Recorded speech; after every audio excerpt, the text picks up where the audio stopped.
whiskey friends, far and wide. We are live.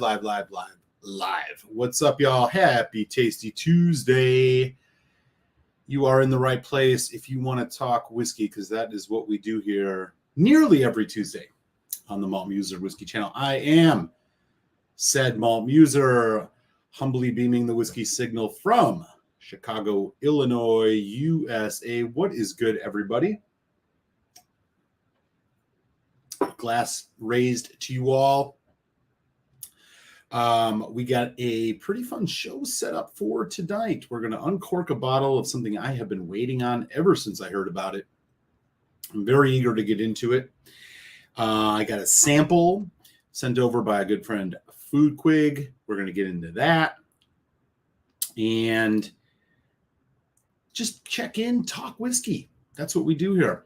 And the other thing we do here is we say hello to everybody ponied up at the virtual bar, already there, glasses in hand. Let me start with some shout outs to our good friends.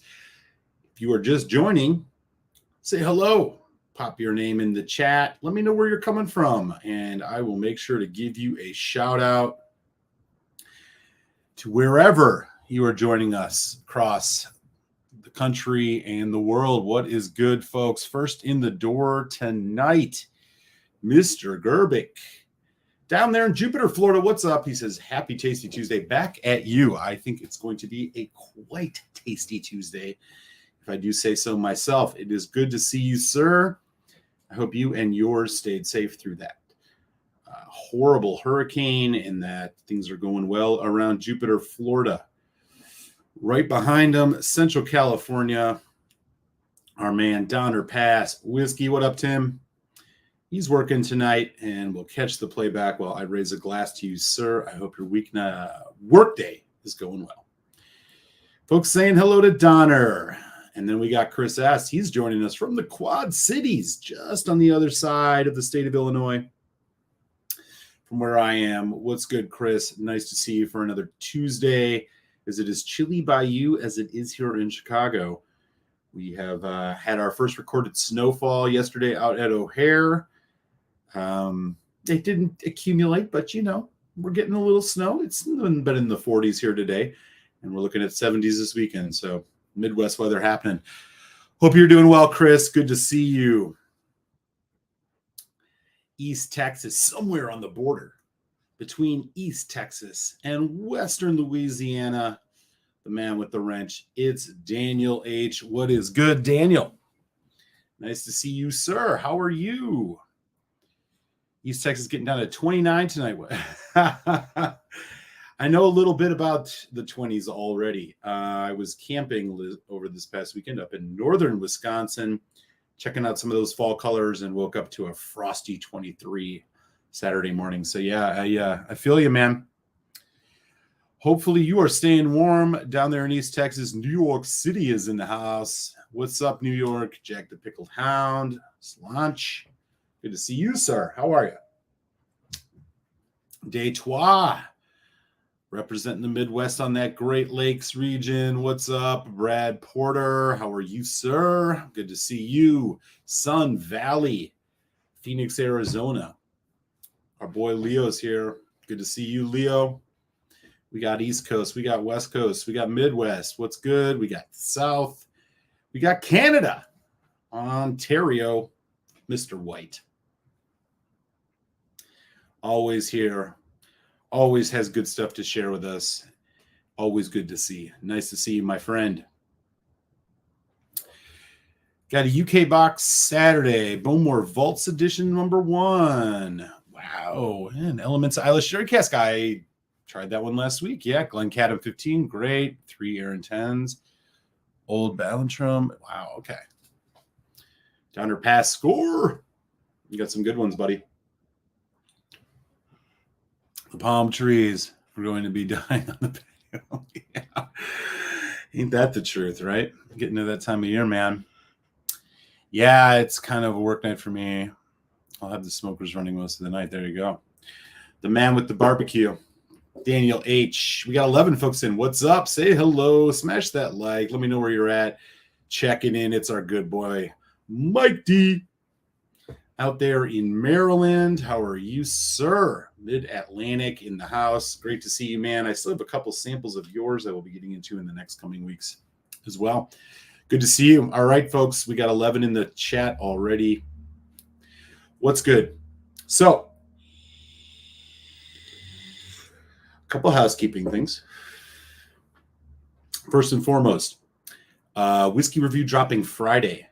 Lagavulin, 12-year-old cask strength, 2021 versus 2022. If you were here last week, we uncorked that 2022. We did a quick comparison. Well, let's just say this week while I was up at camp and hanging around the house, I've had a couple more drams of both of those and felt I was ready to be able to give a comprehensive review that will drop Friday.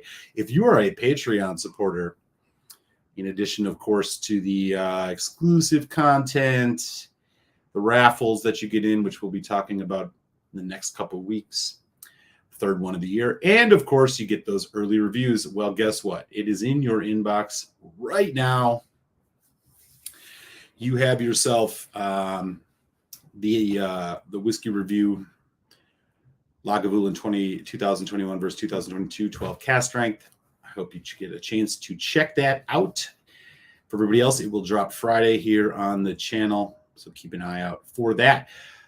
Tonight on the show, we are departing from Scotland. It has been quite a few weeks in a row now of Scotch, particularly Islay Scotch whiskeys that I have been uncorking and enjoying with you all here on Tasty Tuesday, but we got something very different that we're going to be opening up here tonight. It is the latest blended funky release from our good friends at Barrell, the Barrell Vantage. We're going to get into the Barrell Vantage. We're going to uncork this bottle. We're going to get it in the glass. I'm going to tell you what I think my initial impressions are. We'll throw a score on that bad boy, let you know if I think this is something you need to go out and run and buy. Do let me know in the chat. Have you had any of these before? Are there any specific Barrell releases that you really have been enjoying? I'd love to hear about it. Let's get a chat going. Later in the show, now this one is going to be interesting because, we're dealing with a blended whiskey here and with this Barrell release. So we're also going to do a blended Scotch. We can't do a show without Scotch. Thanks to FoodQuig, I have here in my hand a sample of Dewar's 21 double-barreled, matured, 46% ABV blended Scotch whiskey, 21-year-old Dewar's. We're going to check that out. That'll be happening in the second half of the show. It should be a really good time, y'all. I'm eager to get into both of these and keep the show going here. One last thing I want to mention. I hope y'all can join next week because next week I'm going to have a small period of time mentioning something that, quite frankly, I've never done on the show and I've went back and forth on. And that is an experience that I have had recently with a whiskey selling website. And I want to share that experience with you all. I'll just tease it right now and say I have given them a deadline of next week at this time to respond to my latest message to them. We'll see if they do. And if they do, I will, of course, be candid and open and honest about what their response is, as well as what has led to it. And if they don't, well, I'll be sharing my not so great experience with them, and hopefully give you all a, some perspective on who you should be giving your money to when you're out there shopping for the single malts we all love. So that's coming next week. It's going to be one of two things. We'll see what they choose. My format to be on that. So that's all I'm going to say for now. But if you're able to come by Tuesday next week, we'll do that at the top of the show. Okay. We got 18 folks in. Let me just say hi to a couple more people before we get into this badass whiskey that I'm Very eager to open. Cool Runnings is in the house. What up? How you? What's going on? I have not tried the 2013 Bruichladdich Isla Barley. No, I only did I've only had the 11 and the 12. I haven't seen the 13 around Chicago just yet. I've seen the Port Charlotte Isla Barley. And I did do a comparison whiskey review of the 2011-2012 Bruichladdich Isla Barley. There's a clear winner on that one. Jersey's in the house. What up, Michael McDonald? How are you? Just found the channel last week and have been ripping through your back catalog. Keep up the good work. Man, it is great to see you. Let's raise a glass, y'all. Everybody just say welcome to Michael McDonald joining us here on a Tasty Tuesday from New Jersey. I used to be, as you may have saw in some of those videos, beaming the signal not too far from you in Philadelphia. I've since relocated to Chicago, but loved Jersey and spent a lot of good time there. So great to see you, sir. Thank you for joining. LA is in the house. We're going way across the continent to the other side. City of Angels, our boy Cohen, holding it down. What up, Muser and the Mongrels? It is good to see you as always, Cohen. There's that Patreon link. Thank you, Daniel. Appreciate you sharing that, man. Mount Muser had a Dalmore. Wait, what was that? Mount Muser had a Dalmore show from overseas. A Dalmore show. Doers double 21 place number 2. And really, Leo. Okay. See, man, this is why I do this. As I always say, I hope I learn as much from you as you potentially can from me, and it's amazing to know that. I'm very excited to get into that one. Whiskey Friend is in the house, joining us all the way across the pond. What's up, buddy? How are you? If you are not yet a subscriber to Alan the Whiskey Friends channel, do yourself a service and go and smash that sub on his channel. YouTube the Whiskey Friend. Alan's the man. Good to see you, buddy. Glad you could stop in. Glad you decided to do this. I've been waiting. Yeah, me too, buddy. Me too. And the welcome's coming in from Michael McDonald. That is rad, man. It's so cool to have you here. We got 14 in right now, which is awesome. Picked up the 30-year Bruichladdich refill. Oh, Jesus. Now you're just showing off, man. That sounds amazing, brother. I'll keep an eye out for that. And there is that link, youtube.com, Whiskey Friend. Go show some love to our boy, Alan. He's holding it down. I remember him from the Doobie Brothers. He's taking it to the streets. Oh, I love it. I love it. All right, y'all. All right. We've warmly welcomed our boy, Michael McDonald. I hope you got something good in the glass. Let me know what you guys have in the glass. Also, let me know what you think about Barrell. I'm about to uncork this bad boy. I got a fresh Glencairn here, and I have been eagerly awaiting this since the second I heard about it, and I'm going to tell you why right now. So first and foremost, let's talk about our profiled whiskey tonight, Barrell Vantage. So Barrell is a whiskey blender. They do not distill, although they are starting to distill their own juice. The majority of their stuff they are sourcing. They are, in my opinion, one of the better blenders, if not the best blender, currently out in the bourbon world today. Bardstown Bourbon Distilling is right there. There's definitely some others. But what in addition to Barrell's bourbon releases, which I've quite enjoyed, they have this blended range with like multi-finished whiskeys that I honestly have found to be really exciting. They haven't always hit the mark. They haven't always been the best thing I've ever had. But what they have been is a jolt to the senses, a reinvigoration of the palate, a fun exploration of what can be done with whiskey here in the United States. So we've had the Dovetail, which had 3 finishes. We've had the Armida, which I have a review up of that has 3 finishes. We had the Seagrass, the rye whiskey, which everybody loved last year. Well, there is now a 4th release in that range. And that is here, the Barrell Armida. The Barrell Vantage. Let me give you guys the tail of the tape here. So this is bottled at 57.22% ABV, which is freaking amazing. One thing to note, unlike the seagrass, which was rye. And I think unlike the Armida, which was just kind of American whiskey, this is all bourbon. A blend of straight bourbon whiskeys, straight meaning so it's at least 2 years, whiskeys finished in Mizunara, French, and toasted American oak. So we got a triple finished bourbon blend. The bourbon's coming from Indiana, Tennessee, and Kentucky. So we're looking at MGP, George Dickel, and wherever they're getting their stuff in Kentucky. Unfortunately, they do not share a whole lot about all the different ages in this unless you go online. So that is what it is. But what I'm going to tell you about this, which I found particularly interesting, is this is not just finished in Mizunara, French oak, and toasted American oak. All three of those finishes are virgin casks. Okay.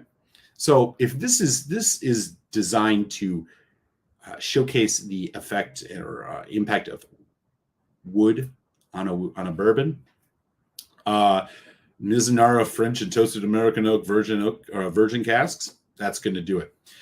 Here is the bottle.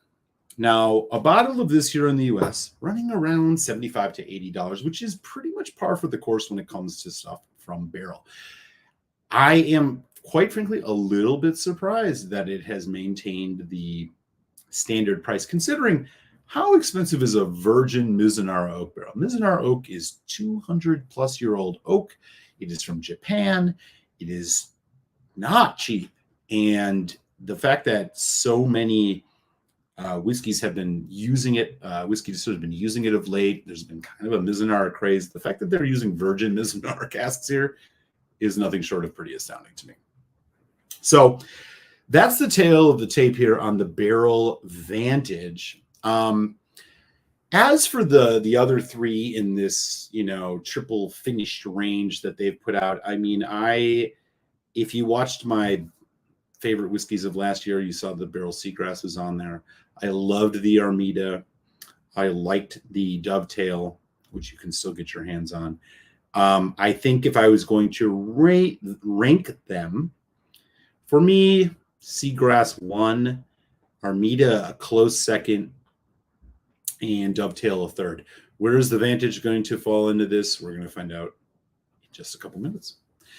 Let me just jump in the chat again here real quick, see what's going on. Folks saying hi to Alan, Glendronach 18, 2017 in my glass. Oh, yeah, that's a beautiful one. They are in Louisville. Yeah, that's right. Oh, boy. Khalil 10, he's going for the Peat Monster tonight, Mike B. Nice, man. Excellent pour. This one should be miles away from that wild Armida. Yeah, Armida was very wild. It was like they had Amaro in it, rum cat. That was a funky one for sure. I'm not doing a bourbon, but I have the bottled and bound from Kilchoman at the moment. Oh, yes. I know that one. Yeah, there you go. That's how much a Mizunara cask is costing these days. So the fact that they've maintained price on this is pretty impressive. Hey, Aaron Hardman's here. What's up, buddy? Good to see you, sir. Okay. So here we go. Again, 57.22% Mizunara, toasted American oak, and French oak cask, all virgin casks, is the finish on this blended bourbon from Barrell, the Vantage. No indication about color or chill filtration. Now, bourbon can't be chill, or bourbon cannot be colored. I don't know if that's the case for blended bourbon, but I'm assuming it is. I think so. That's what we're looking at, y'all. So, here's what I'm expecting here. Mizunara gives you kind of a, it's an interesting chai, sandalwood spice notes. So kind of round and medium, not super sharp, not overpowering necessarily. French oak, spicy, creamier. Toasted barrels. Toasted barrels can definitely bring forth a lot of the oak character of a cask. You can also get some of those kind of top sweetnesses. Nothing really deep, but kind of sweet and oaky. So like there's a lot of things that's going to be happening here, and I'm going to get into it right now. Here we go. Happy Tasty Tuesday, y'all. This is Barrell Vantage, just uncorked, on the nose. Yeah, exactly. So here's on the nose of this. The thing that is sticking out the most to me is the Mizunara, and it is coming in the form of this very kind of dry 5-spice tea, clove, nutmeg, allspice kind of thing. That is definitely here. You can, if you have ever had a Mizunara finished whiskey or matured whiskey, you know what I'm saying here. Little bit of prickle. It is 57 some percent. The bourbon cask notes, the bourbon notes are coming through a bit more. So I'm getting that sharp, fresh cut wood. I'm getting the sweetness. So really what we're looking at here is a spice and wood and oak dominant nose. Sweetness is kind of on the back end. It's showing up in some vanilla. I mean, kind of like a dry rub barbecue and some hints of chocolate. Chai tea, chai coffee, whatever you want to call it. The Mizunara is really showing up here, and I'm impressed. Wow. The legs on this are thick and medium moving. They're not, well, they're not super thick. I shouldn't lie. They're half, kind of in the middle. Nice moving. Hello, Winston. Winston the Whiskey Cat is here. Is he going to come up and make an appearance? Let's see. No, he just wants to bite me. He'll be back. God, the dry rub barbecue note is huge here. Okay, I'm going to give this a taste. Let's do it. Barrell Vantage. Here we go.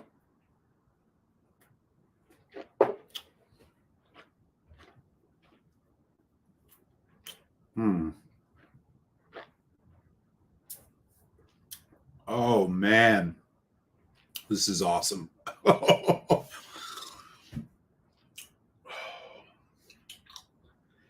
This is really, really good.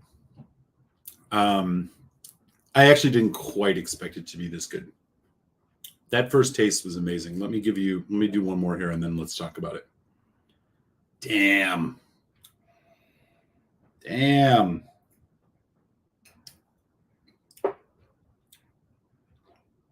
Okay. Beautiful. Here we go. Okay. The oakiness of this is, of course, very omnipresent, and you would expect that given that this is virgin casks and 3 finishes of it. But somehow it is not the star of the show here. It is sharing the stage with just the sweet, creamy bourbon characteristics that are showing up in kind of a sweet maple syrup, vanilla, caramel. Of course, the Mizunara oak is the one that I'm noticing the most. It's got a bit drying. It's a bit tannic, but it is by no means overpowering, nor is the French oak, which is giving this, I think, some serious kind of depth and backbone. These dark chocolate notes, these coffee bean notes. That's what I think that French oak is doing. Vanilla frosting, apple cinnamon. There is just a medley of different flavors going on here, and it's harmonious. It's a bunch of different casks, the wood working together on this bourbon, and it's a medium long finish. You got a nice hit of spice. There's a little bit of chili pepper. This is a sweet and spicy bourbon. That's what this is, and it is nailing it. I mean, there is so much going on in the flavor profile here. It's almost hard to get it all in just 2 sips. So I'm going to do a bit more. You can smell that Mizunara oak. If you have ever had anything with Mizunara in it, you know exactly what I'm talking about. It's sandalwood. It's cinnamon sugar. It's Chinese 5-spice. It's allspice.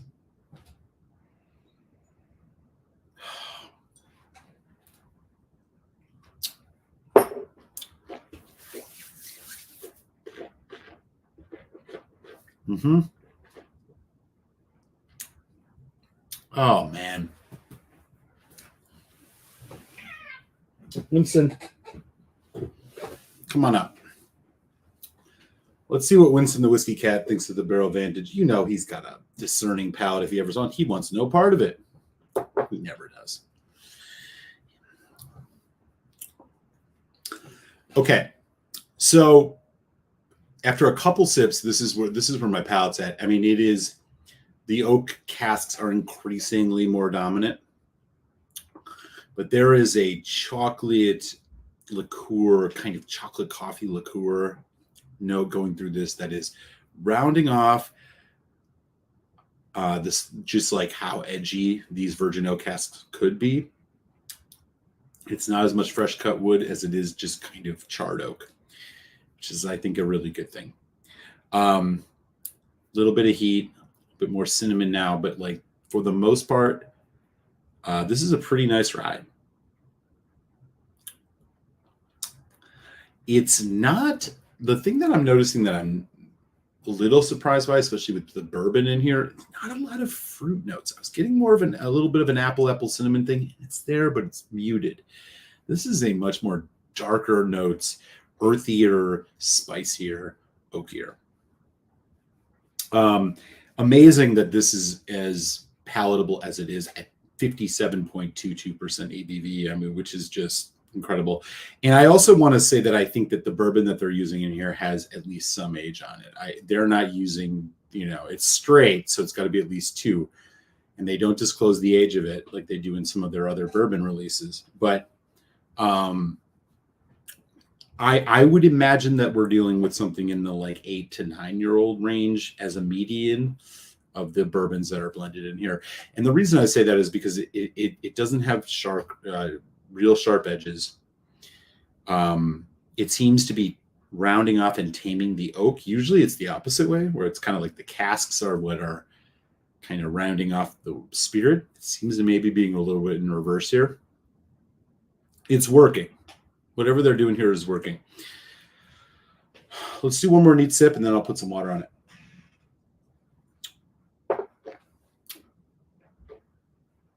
Oh, man. If you can imagine cinnamon red hot candy, there's a note where we all get a lot in bourbons, but without the full tanginess and overpowering nature. Like, it's just another note as opposed to being the thing that takes over your palate for a few seconds. That's what's happening here. Yeah, this is good. Okay, the Glenmorangie mini pitcher here is filled up with some cold spring water. So I'm getting bougie with it. We're going to put like 3, I'm going to do like 4 or 5 drops actually, just to bring this down a bit and see what else happens. My guess is that we're going to start picking up more of those sweeter, fruity notes, but we'll see. And it may also kick up the dryness of this oak. Mizunara is toned down a little bit, but it's still the biggest star here. Interesting.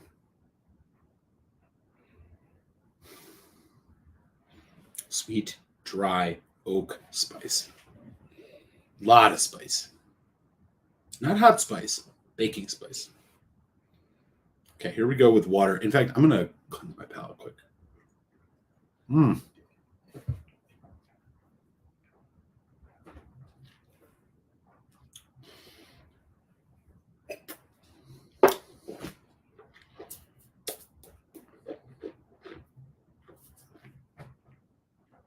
This one just feels so good on the palate.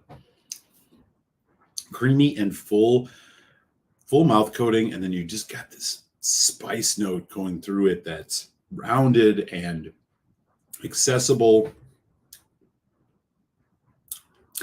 More chocolate, a little bit more, maybe like, no, not cherry. This is, it didn't really bring out any more kind of fruit notes. This is a very dark, spicy whiskey. In fact, I think I liked it a little more neat. That dark chocolate coffee note's kind of overpowering. Okay. This is a nice one, man. So the constant question that I'm faced with, and that probably some of y'all are faced with when you're looking at these triple finished barrel blends, is like, wow, that was a really fun, unique experience. Do I need a whole bottle of it? Right. I think in the case of the Seagrass, the answer was yes. I think in the case of the Armida, it's yes if you loved it. But other than that, no, because that one was very, very funky. And in case of the Dovetail, I'd slightly lean no. Now, this one, I'm really torn here if you need to go out and run and buy a whole bottle of this. If you like cinnamon, and a cinnamon forward whiskey, maybe. I really enjoy it and I respect it. I'm not, for $80, is this something you need on your shelf, something that you're going to want to enjoy? Here's where I'm at right now. I just can't see reaching for this the way I reached for the Armida, which was sweeter and fruitier and a little funkier, or the Seagrass, which had that backbone of rye spice and some fruit notes. This one, as much as I'm respecting and loving the craft, it's like an end of the night whiskey. It's like a heavily peated whiskey. The way you would drink one of those. At the end of the night, you pour it, and it's kind of your closing it down.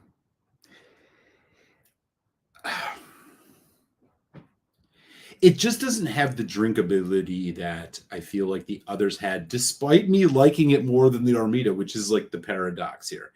I really, really like this, but I don't feel like it has the drinkability that the others do. So at $80, it's hard to say this is a must buy.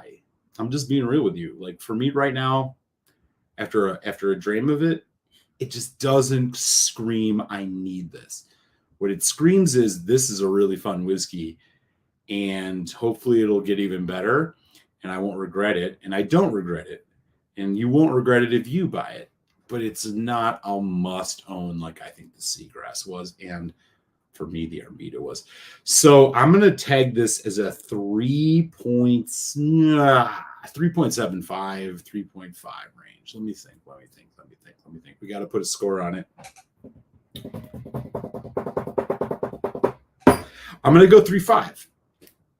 Better than average. Buy it if you like it. Try it. I would recommend you try this first. It is literally just one of these whiskeys that, and taking nothing away from the craft here. The craft is perfect. Like, they did an amazing job, as they seem to always do. I think they're top of the game when it comes to this. The thing is that I just don't know if I want a whole bottle of this. I don't know when I'm going to reach for this. Am I going to reach for this often? I right now, I don't think the answer is yes. I think it's going to be like, there it is. If I look back over here, I have a quarter bottle of Armida or of Seagrass, and that's the second bottle, by the way. No Armida. I have a half bottle of Dovetail. I think this is going to be like that. This will sit there for a year. I'll pour it here and there. A friend comes over and I'm like, you want to try something really cool? Try this. They'll be like, wow, that's amazing. You want another dram? Nah, let's do something else. That's the vibe I get from this. So I'll sit comfortably with the prelim score 3.5. I think it shows the respect this deserves, but I don't know that this is a whiskey that you have to own. So that's where I'm going to sit. I am going to do another dram of this as we go along here before we get into this 21-year-old Dewar's, which, by the way, I'm putting into the glass right now to give it some oxygen. So that's where I'm at. I hope that all that, what sounds kind of like nuance, comes through clearly. Like, I really enjoy this. I like it. I respect it. I'm just not sure when I'm going to drink it. And I think that that's the case sometimes. You know, sometimes you taste something. I find this often with rum finished scotches where I taste it and I'm like, you know what, that's really good. But it sits on the shelf because it's just not something I'm going to reach for. And when we're spending our hard-earned dollars, we have to, I think, take into consideration the investment that we're making. Now, I don't feel bad that I've given Barrell another $80 of my money for this very well-crafted whiskey, but I don't need this whiskey. I don't think I need it. We'll do a full review of it eventually and give it its full day in court. But for now, I'm going to sit at a 3.5, which I think is respectable, yet, you know, pulling back the reins a little bit. So that's where I'm at. That's the Barrell Vantage. This is that bottle once again. And we got 14 folks in the chat still. What's going on? James Chang is here from LA. What up, James Chang? I have a Writer's Tears Mizunara cast that I haven't opened yet. Oh, that sounds good. Whiskey Nose. What up, Marty? How you doing? Barrel blends appear to be the way to go. Yeah, they're really good. I mean, they're really good. It's just a question of like, look, if you can afford it, buy it and let it sit on your shelf. If none of these have ever been bad. They've all been above average. The question is just like, for me, as somebody who's wants to drink whiskey, how many times am I going to sit down and pour the Barrell Vantage? So I can't slight it. It's not like this is their only release. You know, they do the bourbon batches. Those are all consistently quite good in my opinion. You know, like I can't slight them for putting out another funky release that they clearly put a lot of work into and it works. But it just doesn't scream to me like I'm going to sit down and drink Barrell Vantage every, you know, second night. This is my go-to dram. It's not. It's a specialty item. It's a look what these artistic guys can do and gals can do with this blend. Look how good they are at blending. Wow, this is amazing. Great for a whiskey tasting. Great to share with a friend who knows a thing or two about bourbon and spirits. But are you going to sit down and watch the ball game and have a couple pours of this? I don't know. I'm not. Maybe you will. I'm not. So I'll sit at 3.5. That's as honest as I can put it.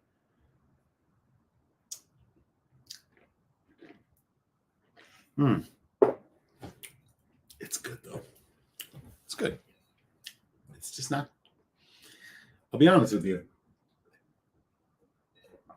And as you all saw a couple weeks ago, look, Barrell has sent me a sample before. We tasted it a couple weeks ago. I just closed that. They'll maybe watch this. I'm not going to sugarcoat it. It is what it is. This is where I'm at. 3.5 is a respectable score. If you're on the 100-point scale, this is an 87. I mean, if we're going to go strictly with craft, it's an 89. But just all in all, 87 for me. It is what it is. Anyways, I hope you all appreciate the review. Gary K's in the house. What up, San Francisco? Oh, Gary. You know they got rid of the 13, and now they have a 7-year-old Mizunara. You can't even get the 13 anymore. If I was going to compare it, for example, to the Glendalough 13 Irish, I think that Mizunara, I'll take that one. You know, solid. Definitely. Yeah. Dude, it's no slouch, man. Barrell don't play. This was $75 or $80 here in Chicago. So you might find it more expensive some places, sometimes cheaper in others. Elijah Craig C922 is the only thing I'm looking to buy. I saw it. I have not had any, I know here on the channel I used to religiously do the Elijah Craig barrel proof reviews. I have not done any in 2022. I only own one bottle and I bought it randomly, and that's the B522. I haven't even opened it yet. So I've just honestly been drinking less bourbon, so I've been less interested, but I'm sure it's amazing. Yeah. Hope so, man.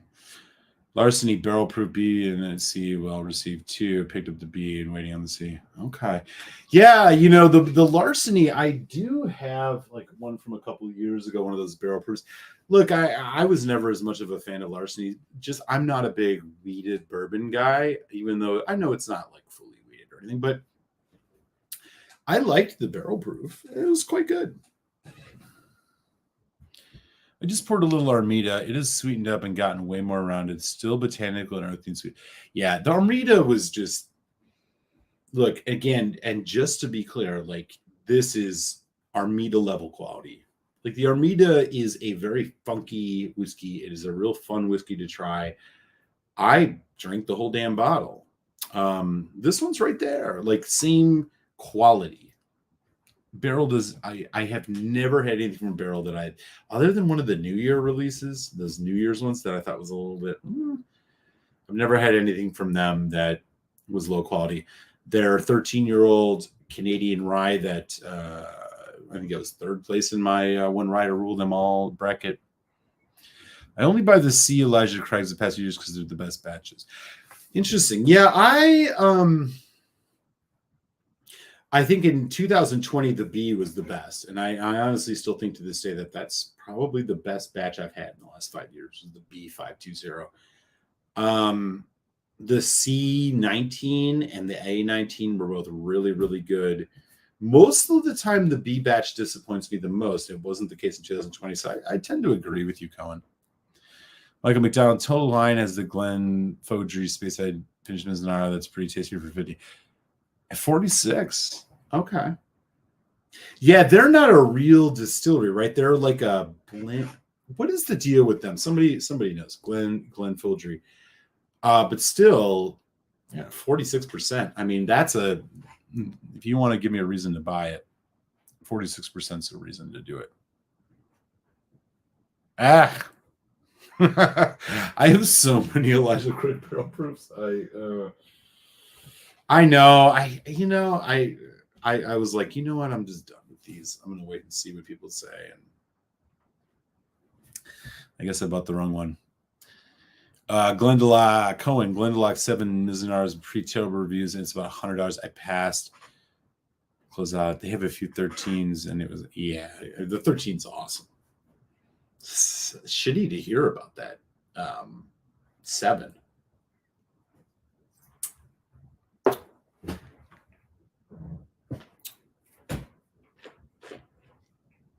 I wonder if I should start putting a drinkability score or a drinkability mark into my reviews. Quick thumbs up, thumbs down, yes, no. Like, would that be beneficial? And by drinkability, I mean, is this something you can sit down and have a couple of drams of and not get bored of?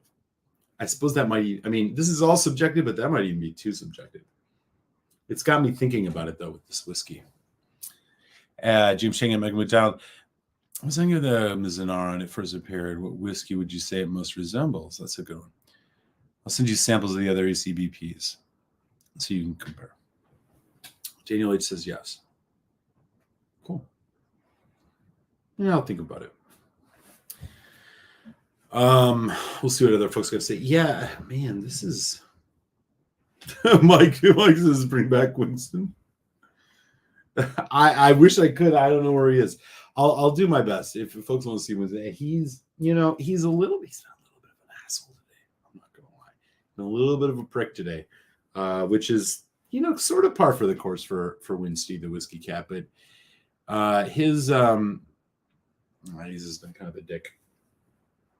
Okay, let me get some more water, and then we're gonna get into this Doers from FoodQuig. So give me just a sec, y'all, and I'll bring back Winston.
Okay, well, I'm back, and per Mike's request, here's Winston.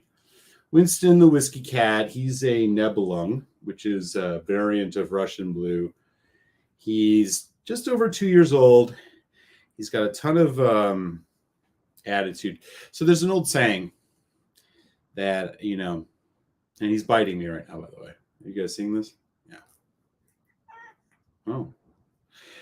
There's an old saying that goes, a dog looks at a human and it says, whoa, this is amazing. He feeds me. He gives me attention, shows me affection, and gives me a warm place to live. He must be God. And then a cat looks at a human and says, whoa, he feeds me. He shows me love and affection. He gives me a place to live that's warm. I must be God. Part and parcel is this little Nebelung punk right here.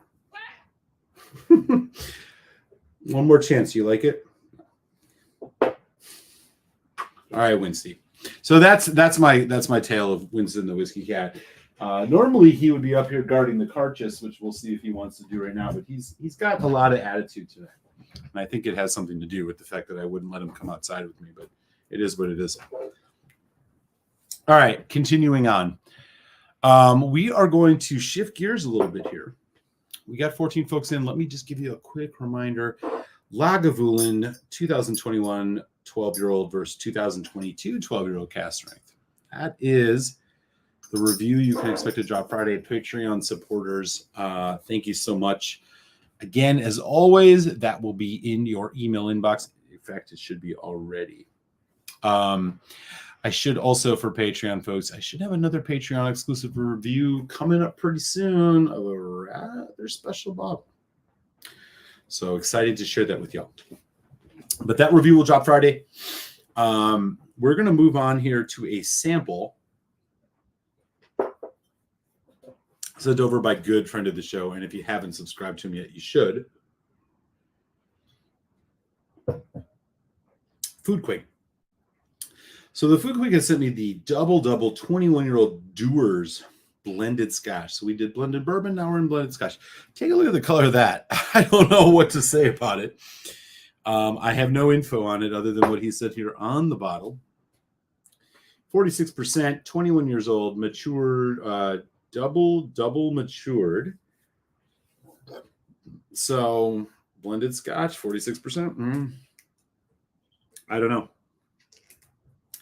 So Dewar's, I mean, you know, we've all probably endured a glass of Dewar's White Label in our day. Personally, you know what? This brings up a good question.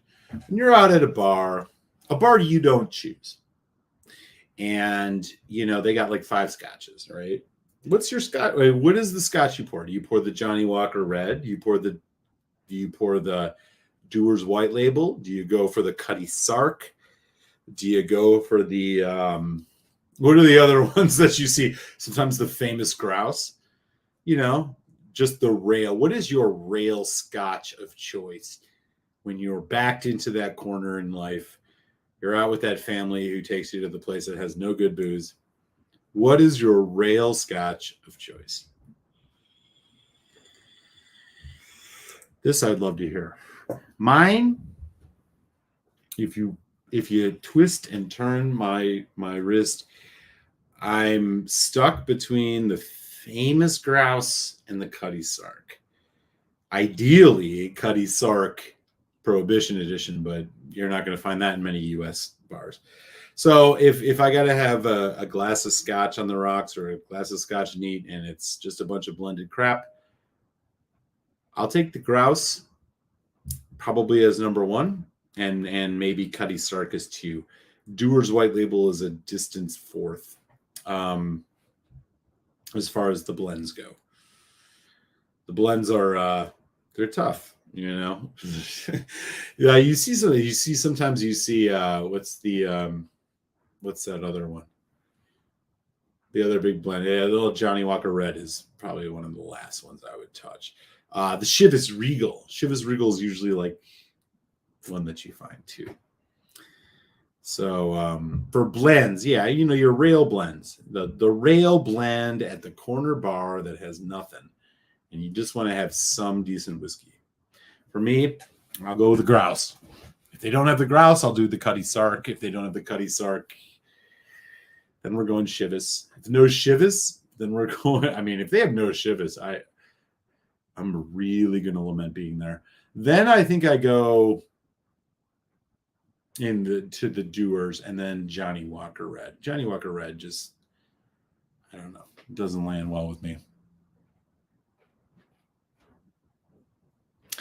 Yeah, it should be. I've heard of that too. So the thing about these Doers, and this is one thing I do know, they all came in like 50 mil or 500 mil bottles. There's like a 21, a 27, and a 32. Is that correct? Yeah, that sounds right. Yeah, I feel you. Yeah, Fittig 12. I mean, for the standard single malt, yeah. I mean, I go, if I'm at the airport and they have Fittig 12, Livet 12, sometimes a Morngy 10, as much as, I'll go Morngy 10 or Fittig 12. Leo goes Jameson. Brad Porter's going for the Chivas. JMO. Grouse is in Charlotte. Nah, it's not terrible. Oh, Gary, the J&B. I forgot about J&B. J&B does exist. Red is awful. Yeah, that's real, man. That's real. I ordered a scotch at a comedy show and was given JW Red. You didn't show me your I'm an actual malt whiskey drinker card. Yeah, no, I feel you. It can envy. They get a ton annually. We never see it as a single. Really? Okay. That's interesting. J&B. Classic mixer. Yeah. Alpha Crown, what up? How's it going? 3 years ago, I catch my flight in Newark and they had Annock. What? They had Annock 12 at Newark Airport? What? Fucking score, man. Annock 12. Hey, you hit the jackpot. Usually when I'm at the airport, I see, of course, Livet 12, Fittig 12. Sometimes, and not even as much as I would expect, Glenmorangie 10. Johnny Walker Black, Johnny Walker Red. Probably Chivas. Sometimes the Grouse. As far as single malts go, I mean, for Pete, I mean, you might catch a bottle of Lefroy 10, right? Like sometimes you see that bottle of Lefroy 10 and then you see it and it's like way low and you're thinking to yourself, is this going to be the worst glass of Lefroy 10 I've ever had? Should I really just get the Fittig? I mean, I don't know. Every once in a while, a Balvenie Doublewood, but that's few and far between here in the States, at least. It's tough. I don't know what other ones. Macallan 12 and Macallan 12 Sherry, but of course those are always like $10 more, and I'm like, eat it. I'll drink Fittig 12 all day over that. I'm not paying double, and that's usually what it is.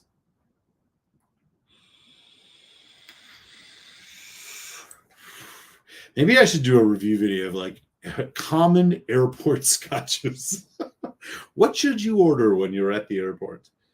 I think the answer is Fittig 12. I mean, Fittig 12 is better than the Livet 12, I think, because it has a little bit more depth to it, and it's because they direct fire, allegedly. Well, it's allegedly better because they direct fire. I remember flying to Houston from San Francisco a few years ago, and on the planes, after we successfully landed, it was 10. Glenn Farkless. Yeah.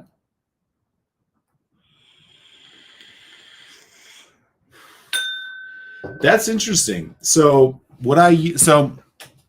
all my miles are on American. Oops. So I fly American a lot, and American tosses up the Dewar's White Label. Like if you want to get your little bottle of scotch, it's Dewar's White Label all the time on American.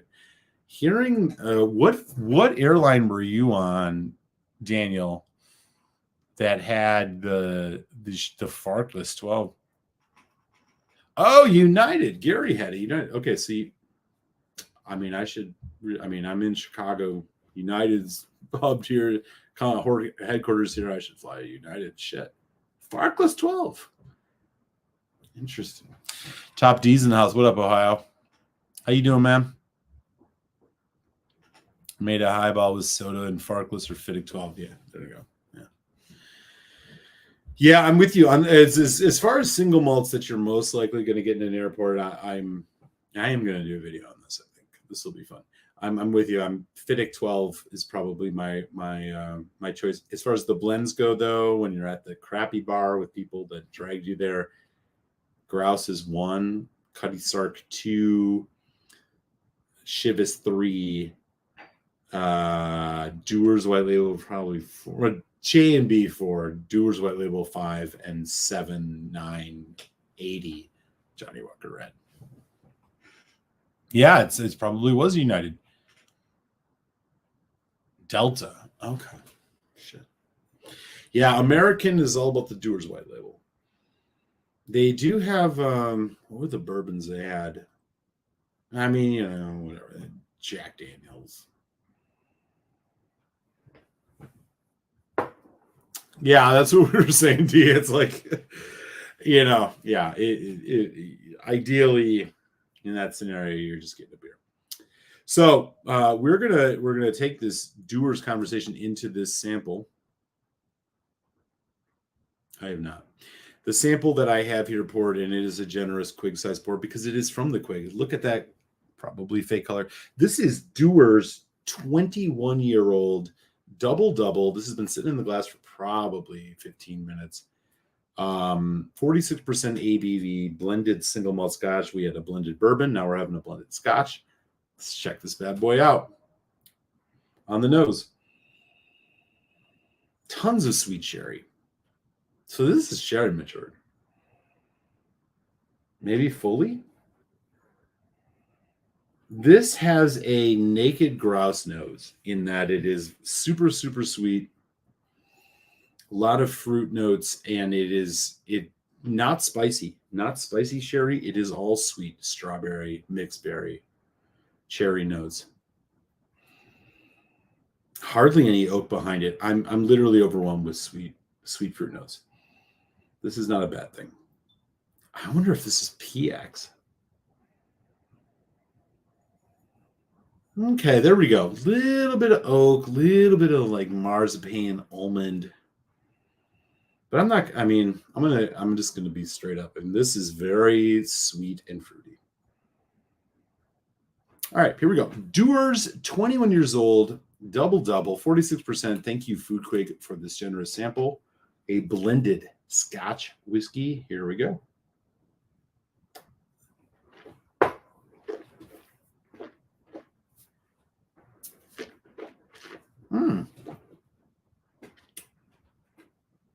Hey, that ain't bad. Ooh. As I mentioned, these come in 500 ml bottles. And that was part of the, they did it. I think Michael McDonald mentioned this earlier, or somebody, they did there's a 21, a 27, and a 32. Let me do one more sample. Not much finish. Let me do one more taste, and then let's talk about it.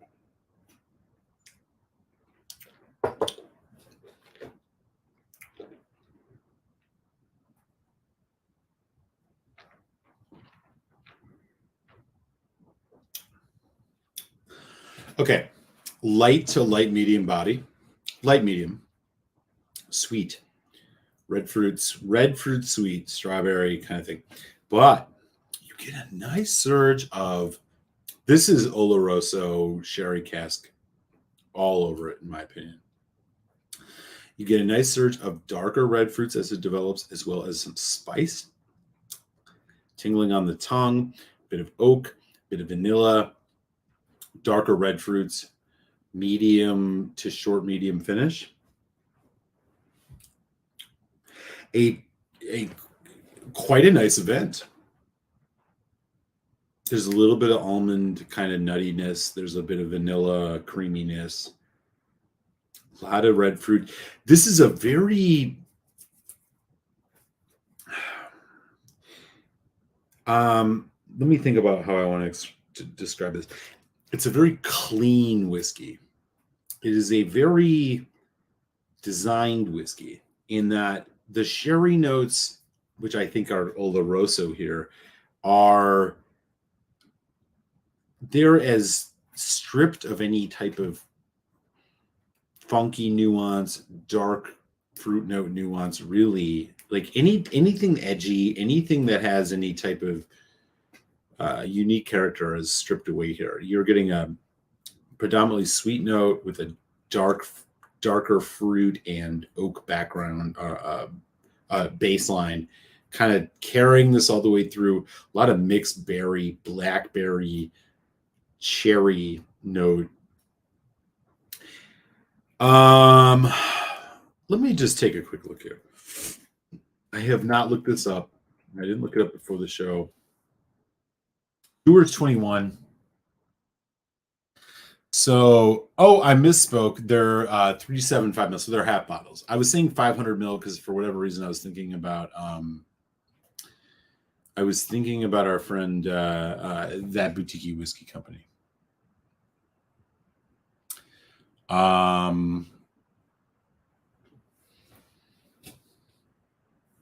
The other thing I want to mention here is the grape quality. Like it's like grapes, grape cough drop, grape candy. I don't know. Spicy, dark fruit, oak. Look, this is not bad. I don't know what the price of a bottle of this is. I'm trying. Okay, so here we go. So for a half bottle, you're looking at $50. Fuck yeah. This is a 375 whiskey easily. This is quite good. I mean, it's not going to give you the depth that you want it to at 21 years. And the finish is a little short, but even for a half bottle, so let's extrapolate. If you bought two of these, it'd be like $120. 21-year-old Dewar's 21, I'd buy it. This is quite nice. There's even a little bit of a smoky note.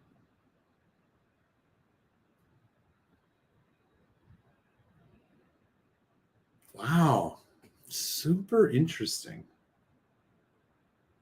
It just doesn't have the depth. I wish it had a little bit more depth, a little bit more complexity. This is,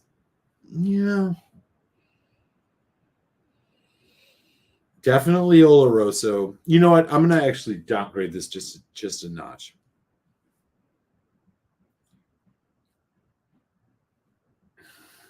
$50 for a half bottle, probably worth it. I don't quite know what's gonna. This would be a fun one for a flight. Like if you're doing a flight of sherry whiskeys, throwing this one in there with somebody else. Are you gonna drink this on your own? It's not offensive. I'm actually gonna drop this down a little bit more. I'm gonna go 325. So slightly above average. But the thing about it is as I'm drinking it, what I'm realizing is like I don't quite know where this fits in on your bar. This is not, if you want a sherry bomb, why pay for this when you can get a full bottle of Naked Grouse blended, which is $20 less and better than this, and all first fill sherry.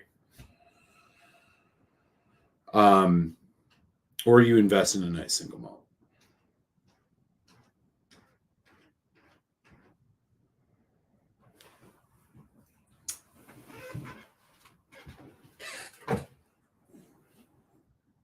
Yeah. What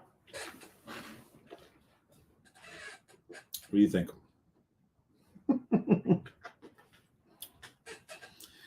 Don't take his advice. He hates everything. He's the most discerning motherfucker I know.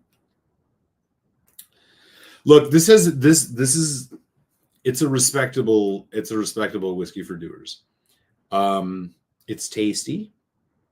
I wish it had a little bit more in the middle. It's got a decent finish, decent swell on the finish, but it's too short. And it's got a decent initial palate, but in the middle, it loses a little bit. It's a little bit hollow. It's missing a bit of depth and robustness. And, you know, I don't know. It doesn't, the 21 years old on this doesn't mean much.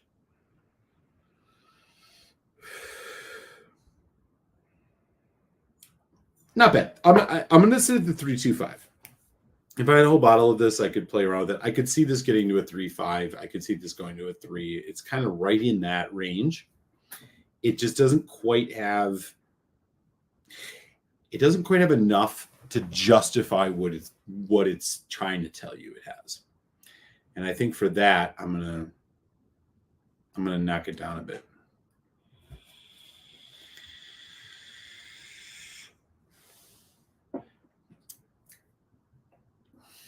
Yeah. I didn't expect much more from this. But 21 years old, you know?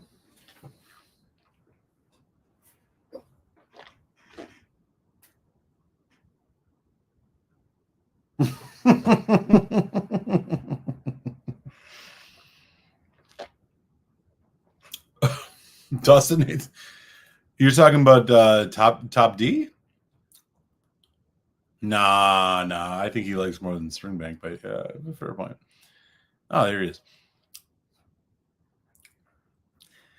Yeah, so I think there's I fucking agree with this. I think there's maybe one or two exceptions. The Glendronach Parliament might be one, but I tend to agree that take the 18 versus the 21 Glengoyne. The Glengoyne, the 21 is better, but it's not that much better. The 28 is or the 25 is exponentially better. There's Red Porter. I think it's Fish or Brooklotti.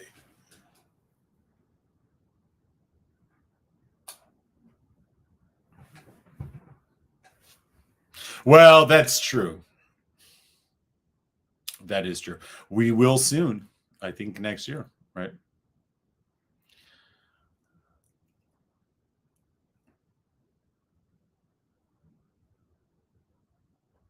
Educated. Google it. Well, it depends. It depends on what year, right? Yeah, I have a couple that are 26, but yeah. Fair point. Okay, I mean, we can dial this back a little bit. We could go Glengoyne 21. We can go Glenfarclas 21. Even though I hate to even entertain Glenfarclas 21.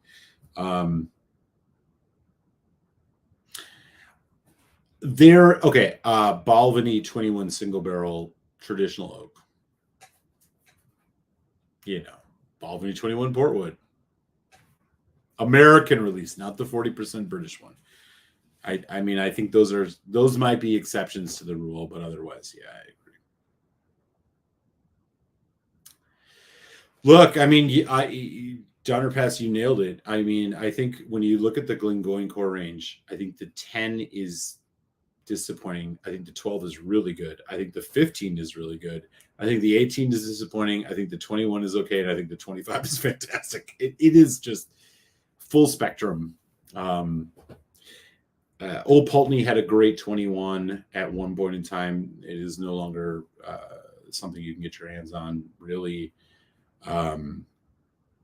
But Prince, if we go by just I think Top Shelf Distance point, I generally think he's correct that there's exceptions to everything, but for the most part, yeah. Highland Park 21 was debatable.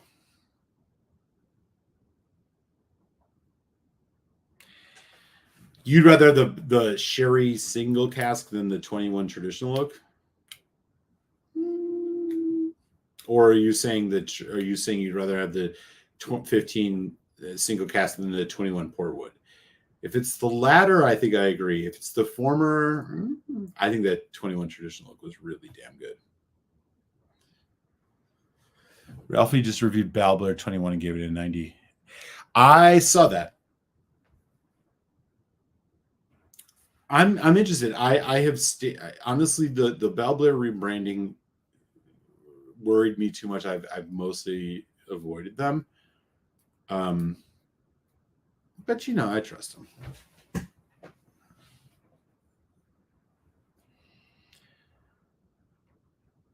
Yeah, I disagree on that. I mean, if we're not including price, I disagree. I think the 21 traditional oak was really good. The Portwood, I'm in. And again, I mean, I think if you get the first fill sherry cask, version of the 15 single, then I'm with you.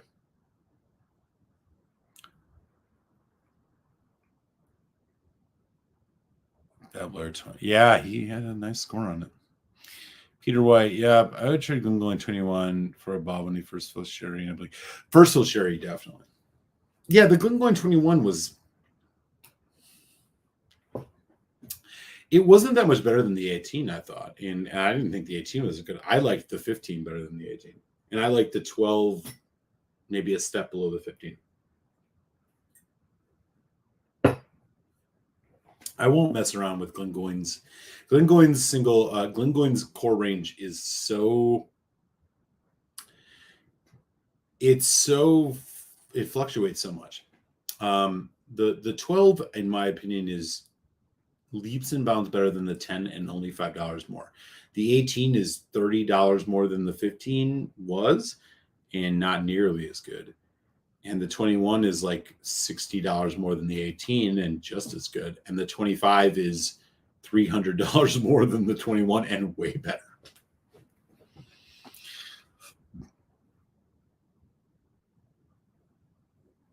Well, I agree with you on that.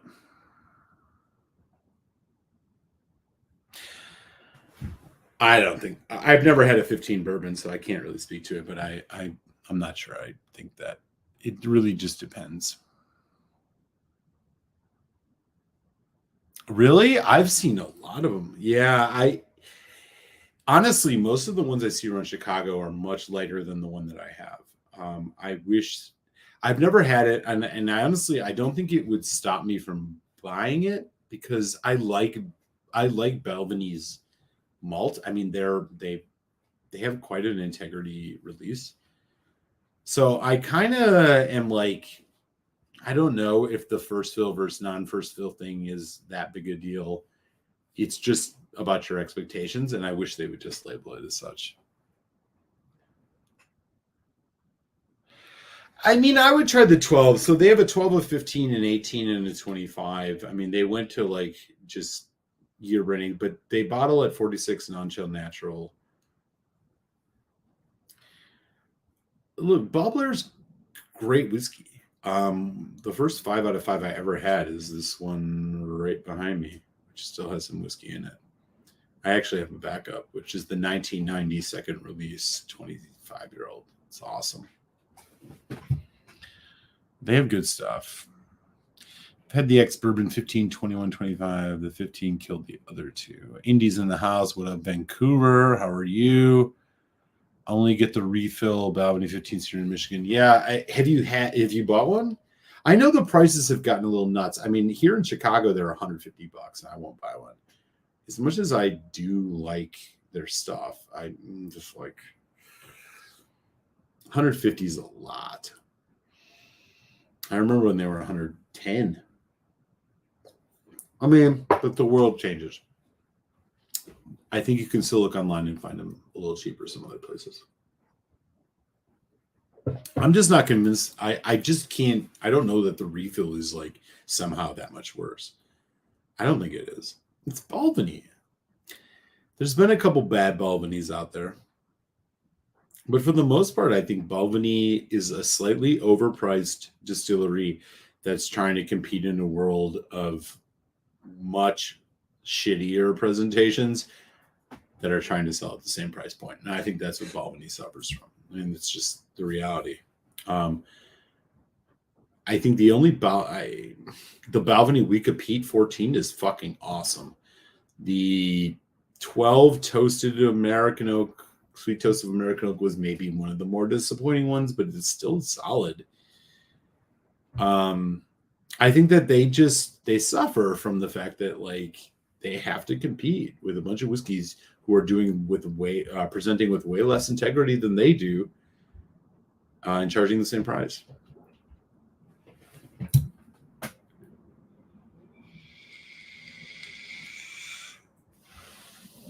Nice. I would buy that if you can. It's weird in Ohio and Kentucky. I see nothing but first fills, but it's pretty well known. Most of those are closer to 20 than 15 in reality. I like it. It's light sherry with Balvenie malt character. How could you go wrong? Yeah, that's exactly right, Brad. That's exactly right. How can you go wrong? I mean, Balvenie has one of the best malts in Scotch, in my opinion. I mean, to me. They're Bruichladdich level quality, in my opinion. Bruichladdich, Balvenie, I don't know, Buna's kind of up there, but I would have said Old Pulteney years ago, not so much anymore. But I think those two, I mean, they're really killing it, and it shows. They are not afraid to profile their barley, and it has a distinct character. It is not always easy to. There are a few whiskeys, I should say. Let me rephrase that. There are less distilleries where these days that I think you can accurately pinpoint the distillery character, like you can with Balvenie and Bruichladdich as examples, than most of the others. I think most of the others, they're washed out. They're washed out by cask. They're washed out by youth. They're washed out by chill filtration, whatever. I mean, those two, I think, really, and there are a couple others. Their malt shines, and you know, for the most part, for me, I spend money on those because of that, among other things. Emmons, have you seen any of the 19-week? No, I'm sure that Dustin just laid the most Balvenie comment you can have. First of all, have you seen this new thing they did? Oh, by the way, it's way overpriced. That's exactly probably the case, right? No, I've not. I've heard of it, but I've definitely not seen it here in Chicago. What are they asking? $350 for that?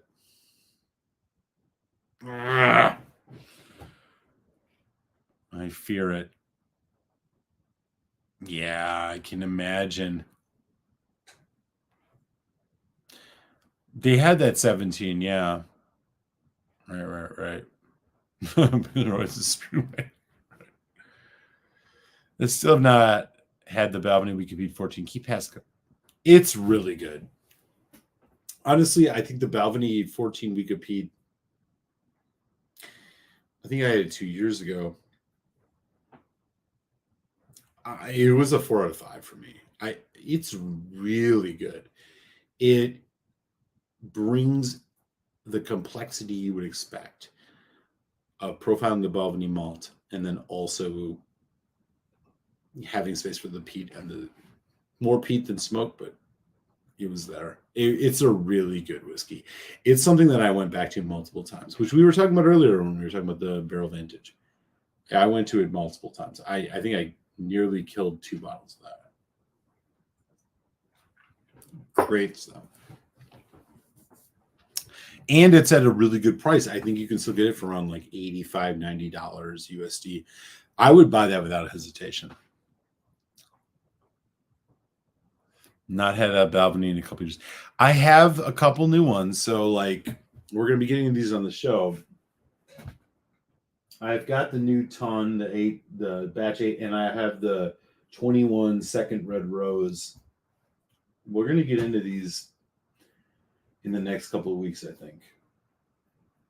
Well, one of the two for sure. We'll definitely check them out. I'm really interested in the second red rose. I mean, let me just show you guys the color of this. So this is Australian Shiraz finish, I think. Look at that. I had to get this one. I'm very, very excited for what this is going to have to offer. I think it's going to be a little bit lighter than it looks, but it is bottled at 48.1, non-chill filtered, and it says it's straight up here on the label. There's a really long story behind this. I think it'll be cool. We'll check this one out, I think, relatively soon. Yeah, I'm a big fan. Okay, y'all. So just to recap, Barrell Vantage, we did that 3.5, and then we have checked out these tours 3.25. I think these are both good. I'm quite excited to share the Lagavulin 12 cask strength 2021 versus 2022 review. That'll drop Friday. Patreons, it's in your inbox. Keep an eye out for that. Be curious to hear what folks have to say about it. And with that, we are going to wrap things up. I will have a new whiskey to taste next week. I'm not sure which one it's going to be quite yet, but I have a couple new ones that have come in the house. It might be the new Glenmorangie Tale of the Forest. Who knows? You know I love me some Glenmoe. It might be something else. We'll see. Until then, everybody stay safe, be well. I definitely appreciate y'all. Smash that like on your way out if you enjoyed this show. And until next Tasty Tuesday, I'm going to send the Whiskey Signal Cilantro Bar to you all. Much love.